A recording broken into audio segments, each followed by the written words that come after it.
जी हाँ, तो आप देख रहे हैं एबीसी सुनील सर, आप सभी का स्वागत है। मित्रों, आज हम आपके लिए लेकर आए हैं एक टॉपिक, बांग्लादेश गृह युद्ध। क्या आप जानते हैं कि बांग्लादेश में जो हालात है वो क्यों हुआ है और बांग्लादेश में हालात क्या है, ये भी जानना जरूरी है। आज बांग्लादेश में शेख हसीना देश छोड़कर भाग गई हैं। वहाँ के स्टूडेंटों में बहुत ही आक्रोश है। वहाँ गृह युद्ध की स्थिति उत्पन्न हो गई है। तो ये गृह युद्ध की स्थिति उत्पन्न हो गई है, इसका कारण क्या है? क्या आप जानते हैं?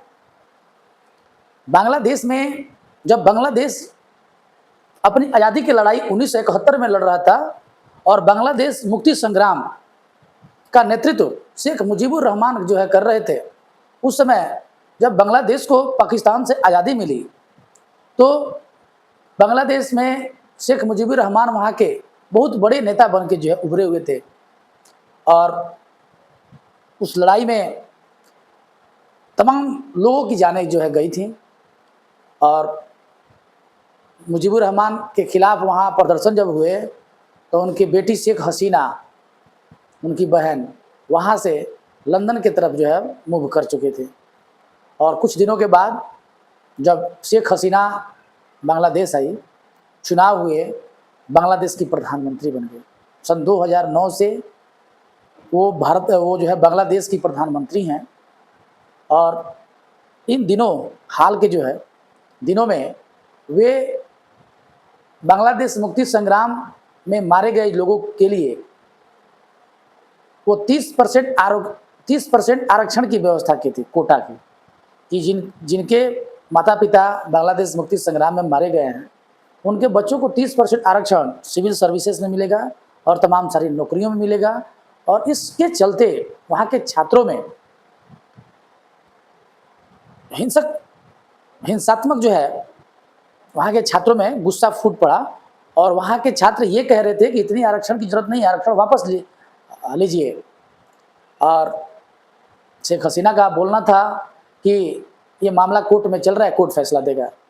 और छात्र वहाँ आग बबूला हो गए और वहाँ के छात्रों में इतना गुस्सा फूटा कि वे लोग शेख हसीना के आवास पे हमला कर दिए और उनको 45 मिनट का टाइम दिया गया कि आपको देश छोड़ के बाहर चला जाना है, जिसके कारण शेख हसीना भारत की शरण ली हुई हैं और वहाँ के छात्रों में गुस्सा फूट पड़ा है। सरकार का तख्ता पलट हो गया है और नई सरकार का गठन भी हो गया है।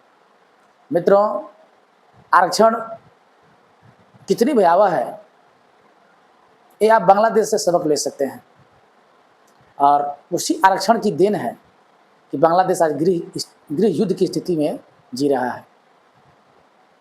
आगे क्या होगा ये देखने वाली बात है, लेकिन एक बात बता दूं कि अपने देश के नेताओं को भी इन आरक्षण से संबंधित मुद्दों पर ध्यान रखना चाहिए और वोट बैंक की राजनीति आरक्षण के आधार पर नहीं करनी चाहिए।